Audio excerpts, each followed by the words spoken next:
Mahadera, share ko nga pala sa inyo yung everyday biyahe namin from bahay namin to work. So ang ginagawa namin everyday, ihahatid muna ako ng partner ko sa aking trabaho sa Mandaluyong. And then after nun, pupunta na siya ng Taytay Luzon para naman pumasok. Ang oras nga pala ng work namin ay 7 AM to 4 PM. So umaalis kami ng 4:30 kasi nga sobrang traffic para hindi kami masyadong abutan. Inaagahan na namin ng alis. Pero minsan kahit maaga kang umalis, ay naaabutan pa rin kami ng traffic. Malalaman natin mamaya mga mahadera kung may traffic na ba sa may Ortigas Extension. Shoutout nga pala sa mga kapwa ko empleyado na dumadaan dyan sa Ortigas Extension. Paki-comment nga kung ano yung pinaka-worst na experience ninyo dyan. Ayan, nandito na kami sa Sigsig Antipolo. Kapag napadaan ka dito, malilibang ka sa ganda ng view. Kaya lang dito sa video ko, hindi mo makikita dahil madilim pa nung kami ay umalis. Ayan, nakarating na nga kami sa stoplight dito sa may Shopwise Antipolo. Malapit na nga kami sa may Inari Center, mga mahadera. O diba, wala pang traffic dito. Kapag inabot ka dito ng 7 AM, malamang traffic na. Ang napansin ko nga pala dito sa may Antipolo, yung mga utility vehicle ay pinapaikot na nila doon sa may Robinsons Antipolo para siguro mabawasan ang volume ng sasakyan na dadaan dito sa may Inari Center. Ayan, nakarating na nga kami dito sa kay Tikling. Kung mapapansin ninyo, nagsisimula ng bumigat ang trapiko. Ito kasi ang imbudo ng mga galing sa Binangonan at galing sa Tanay. Nararamdaman kong dito na magsisimula ang kalbaryo namin sa aming biyahe. Nandito na nga kami sa Sierra Valley at ayan, nakikita ninyo, traffic pa rin. Paglagpas namin sa Valley Golf, medyo lumuwag ang trapiko. Pero ayan, mukhang dito na ang dulo ng traffic ng Ortigas Extension. Time check, ito ay 5:15 na ng umaga. O diba, mga mahadera, kahit anong aga ang alis namin, naaabutan pa rin namin yung traffic. Sa sobrang dami nga ng sasakyan na dumadaan dito at liit ng kalsada, hindi kinakaya ang volume ng sasakyan. Nandito na nga kami sa Brookside at ayan, traffic pa rin talaga. Kung sa love life ninyo ay walang forever,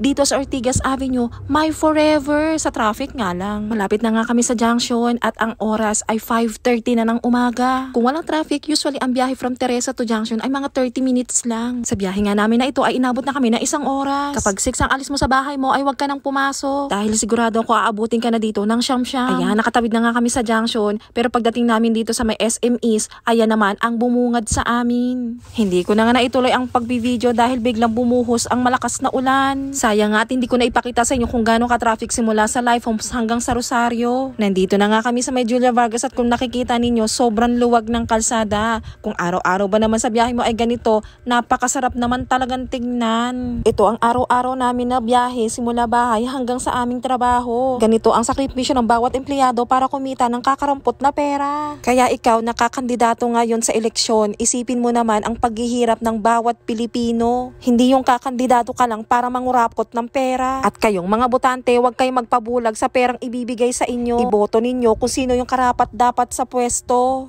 Thank you for watching, mga mahadera.